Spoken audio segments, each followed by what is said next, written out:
that was your introduction. So you saw like film clips of old blues artists like Lead Belly, who are still alive. Yeah. You got visitors that came repeatedly, like Sonny Terry, Brownie McGhee. Is that how you found? Yeah, I think Sonny Terry and Brownie McGhee was the first blues people I saw when I was really young on TV. Big Bull Brunsey was another one. And what did you think when you saw him? Well, I thought it was different, So it's different kind of music and different approach, different feeling of entertainment. Mm-hmm. It's different kind of entertainment than the kind of pop singing. And it's a Muddy Waters, the best of Muddy Waters, and Rockin' at the Hops by Chuck Berry. And this stuff, American music has flooded the world because it actually comes from Africa, from... Y'all know what's getting old is these celebrities trying to downplay the black culture, hip-hop, R&B, what we make, what we stand for, who we are, what we represent, and the fact that we influence every other fucking country in this fucking world.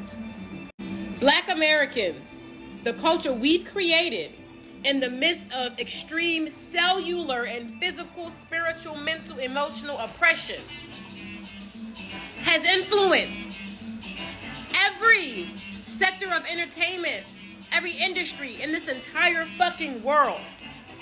The teacher is never concerned with being in competition with the student. The teacher just creates and teaches. Only the student, only the arrogant student that is still looking for identity, looking for exception, looking for respect, challenges the teacher. They mocked black people. They laughed at black people. They ridiculed every piece of black culture. And now they cannot live without it. The very things they said were worthless are the very things that build their wealth. I'm talking about black culture, okay? And this black culture that white people mocked is like, for example, hip-hop and rap music. In the 1980s and 1990s, rap was called gangster music, accused of promoting violence and even banned in some places. White America mocked it and said that it was not real music, but today it is the biggest music genre in the world. It is generating billions of dollars. White-owned record labels, streaming platforms, and brands are profiting heavily from it. Number two is black fashion and streetwear. The baggy pants, the braids, the durags. They were mocked as ghetto and even banned in schools. But right now, luxury fashion houses like Gucci, Louis Vuitton, Balenciaga, name them, they copy streetwear styles, okay? While sneaker culture is a multi-billionaire dollar global industry. Name all of this culture that they mocked, like black hair, black food, dance, and etc., etc. Now, let me tell you that just the truth.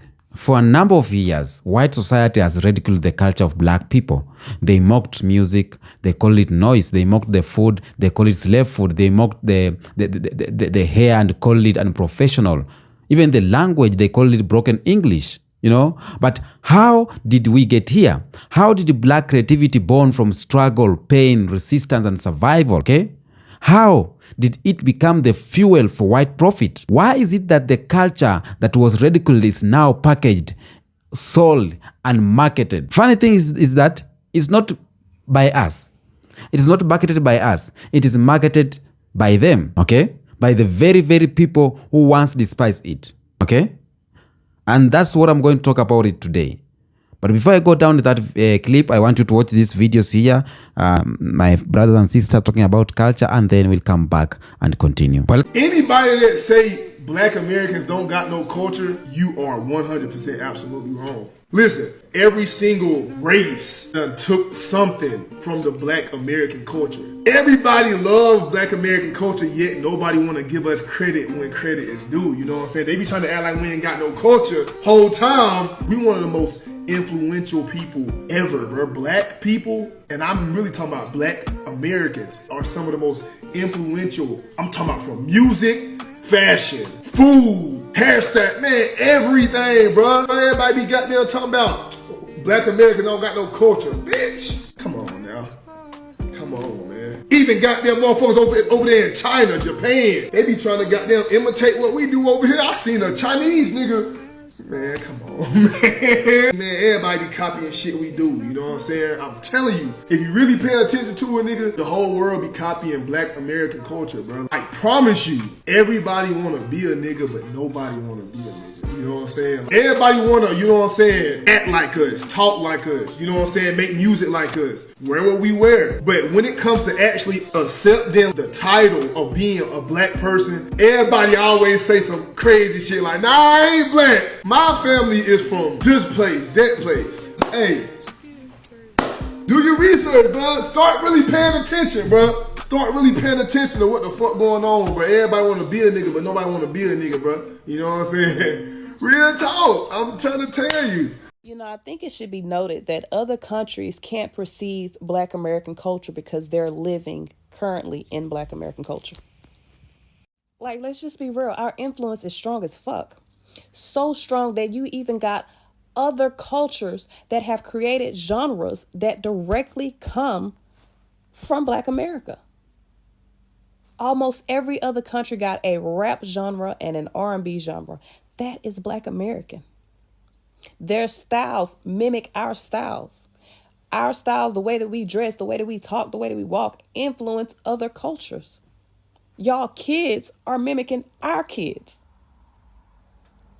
Our influence is so strong that people from other countries come all the way to America to be a part of the music industry that we created.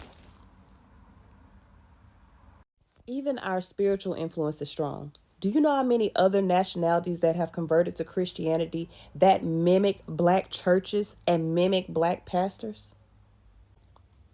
Y'all don't recognize the culture because you are literally cosplaying it on a daily basis. The problem is Black culture has become so normalized that y'all think it's something that stemmed from y'all, when in fact, that's all us, baby. That's all us. And especially the African-American experience. It's literally not duplicated anywhere on earth in history. African-Americans are a completely unique phenomenon as a people. Who they are culturally, what their history is, what their experience is, isn't duplicated anywhere on earth. You don't know where you came from. You don't know what country you came from. You don't know what culture you came from. You don't know what language you came from. You don't know what your religion was before. You, like I've said before, you're more American than anyone because you don't have any other identity. Actually, your entire identity is American-based. That's not the case of anyone else. I'm Irish American. I'm German American. I'm Italian American. I'm Jewish American. I'm this or that, the other. You can say African American, but you don't know anything about Africa. You don't even know which part of Africa. Africans don't call themselves that because I know my tribe.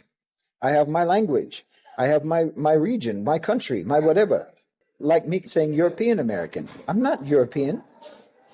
I'm specifically Irish and German. But you can't say that. You are American. You're the original Americans. You know? Everyone else is immigrants. You can't even be called immigrants. Yeah. You know? You're originally American, and your culture is as close to being the indigenous culture of America as there can be without you being the indigenous people. You know? You're the indigenous people of the entity called America, called the United States of America. Everything else came from elsewhere. Your culture is the only one that came from right there because you were cut off from everything else. You know, there's nobody else like that. There's nobody else like that in the world. There's no other culture like that in the world. Guess who's cosplaying Black culture and Native and culture all the time? You tell me who's cosplaying and stealing cultures. It's not me. It's not me. I don't have to cosplay being Black. I don't have to cosplay being Native. I don't have to cosplay my culture. I don't have to pretend that to say things like I don't have to do that. This is so crazy. We are often imitated and we're always mocked.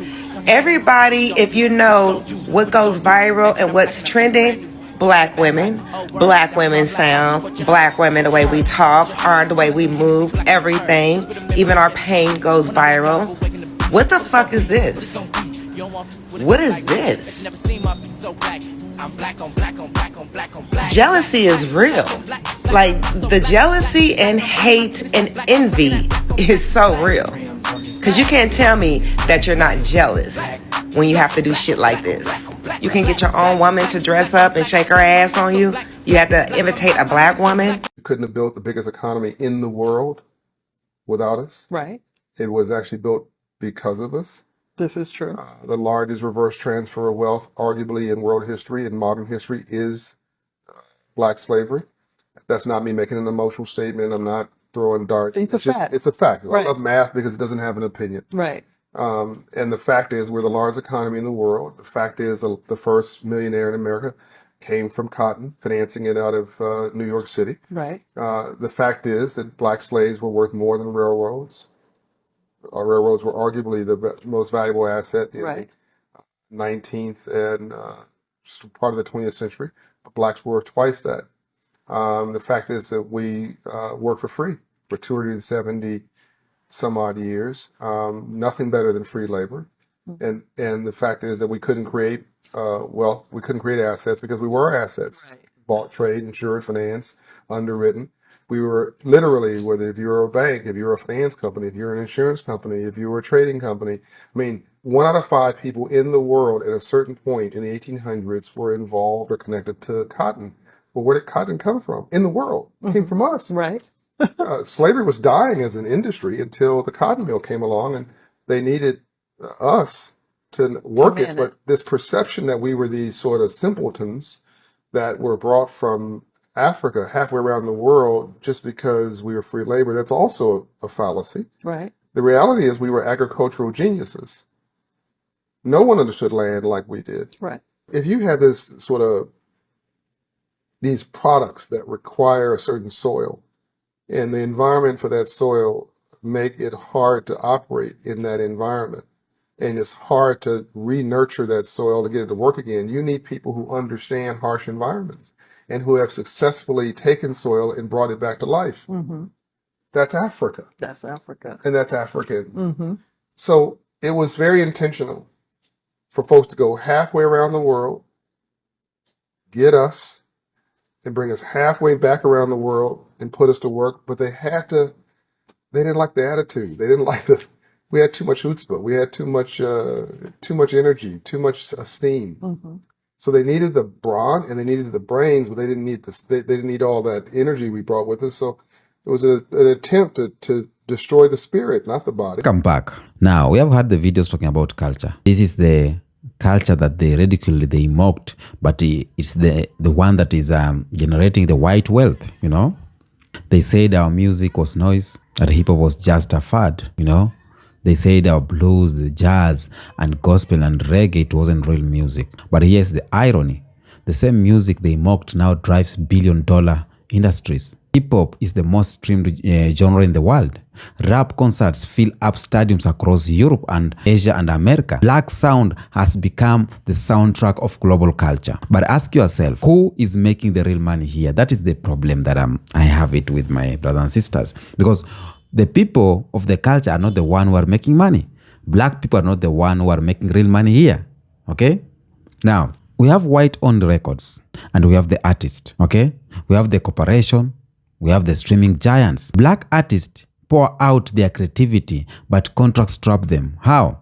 Labels profit more than the creators, but pain and black storytelling are packaged as products. Black pain and black storytelling are packaged as products, and white executives sit in offices reaping wealth from the very culture they once mocked. Let's think about something here. Elvis Presley, he became the king of rock and roll by imitating the sound of black blues musicians who were denied record deals. White rappers today, they win awards in categories that were created for black artists, okay? So when a black man spits bars, he's called aggressive.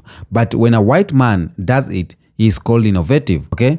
So the mocked was never about quality. it was about control. The mocking was never about the quality of the music. It was about the control of the industry. When you come to fashion, they laughed at our style. They laughed at black people's style. Okay? They said baggy jeans, hoodies, sneakers, chains, durag were ghetto. They suspended black kids from school from wearing it or for wearing it.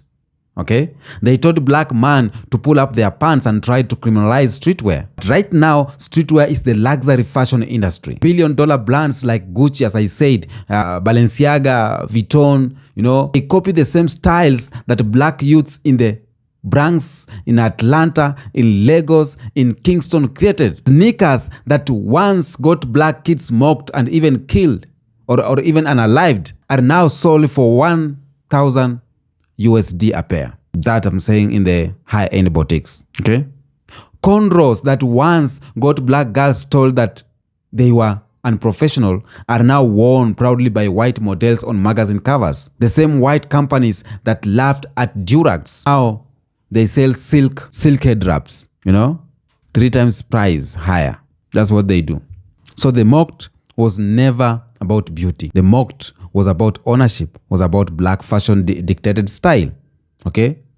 White corporation took it, rebranded it, and crashed in on what they once shamed black people for. When you look at the music, they laughed at our mood, saying that they called fried chicken a stereotype. Okay? They said collard greens, yams, cornbread, and okra were slave food. Okay? They mocked Caribbean dishes like jack chicken, African dishes like rice and plantains, rice and plantains. But go online today.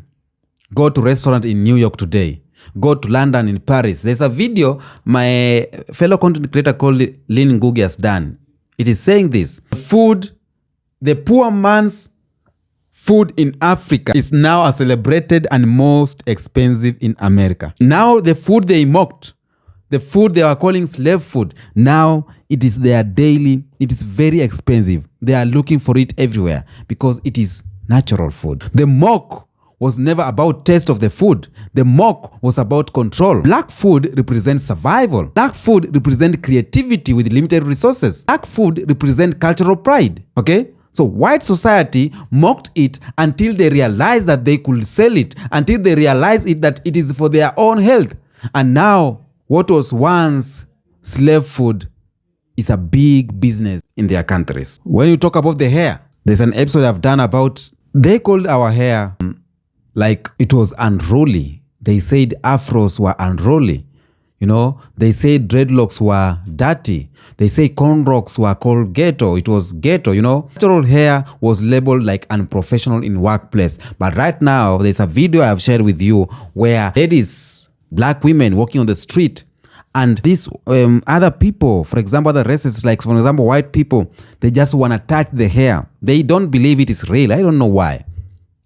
So when white celebrities wore the same style, suddenly it was edgy, it was trendy, it was high-end fashion. White influencers with braids and dreadlocks rack up millions of views online. Big companies and hair brands make billions selling products inspired by black hairstyle. So the mock was never about neatness. The mock was about power. The mock was about the power behind it. Black hair was mocked because it represents identity and resistance. And once white society realized they could emotionalize it or they could monetize it, the same hair became a cash cow. Another thing is language. They mocked our language. They say it wasn't proper English. They told black kids that they sounded ignorant, So they made jokes of it. But today, the very words are in advertising campaigns. Corporations use black slangs to sell products, Politicians use black slang to connect with the youths. TikTok is full of white influencers mimicking black speech, mimicking the black speech patterns, and they are making money out of it. It is going viral. So the mock was never about grammar. It was about suppression. Black language was too powerful, too influenced, and too alive, so they ridiculed it until they could market it. So I don't know if you see the pattern. Music, fashion, food, hair, language, all were mocked, all were stolen, all were monetized. Okay? White wealth has always fed off black power. White wealth has always fed off black genius. Okay? So what was mocked yesterday, what was ridiculed yesterday is the foundation of Americans or white wealth or white profit today. Now, when you talk about dance, they mocked our dance, from mockery to viral trend. Yeah? Every TikToker right now, or every TikTok trend, you will see the black dance. Okay? White influencers often get more credit, get more sponsorship, and get more recognition than the original black creators. Okay? They mocked our sport, black athletic. But right now, who carries NBA? Who dominates the Olympics? Who brings billions to the NFL, the Premier League, on track, boxing? All of them are black athletic. All of them.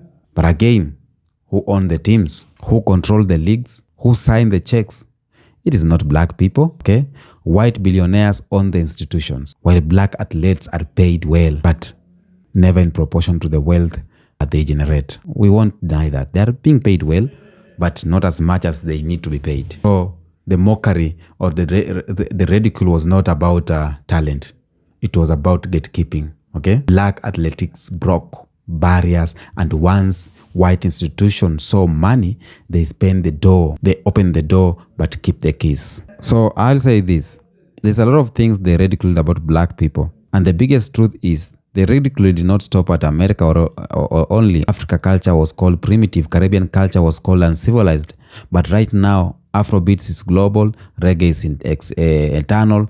Black America hip-hop is the world's youth language. Okay? From Tokyo to Paris, to Rio, to Johannesburg, the influence of black creativity shapes fashions. The influence of black creativity shapes music. The influence of black creativity shapes dance and entertainment. Okay? Now, we have white corporations like Adidas, Apple, Nike, and Netflix. They have turned black people's culture to their global profit machine. Okay? But let me be clear. The mockery was never about culture. It was about ownership. They couldn't own what they mocked, but they found ways to package it, to market it, and control it. And suddenly it became cool, okay? It became mainstream. Suddenly it became global, okay? So I'll say this, because this is not just about music, food, sport, dance. No, this is about a system. It's about a system where black creativity equals white profit. It's about a system where ridicule was just the first step of exploitation. It's about a system where appropriation is disguised as admiration, okay? And if we don't study the system, if we don't expose the system, if we don't reclaim ownership, then they will keep ridiculing us in one hand and robbing us in the other hand. That's reality, okay? Do you think why they ridicule black people for the first place, why they mocked?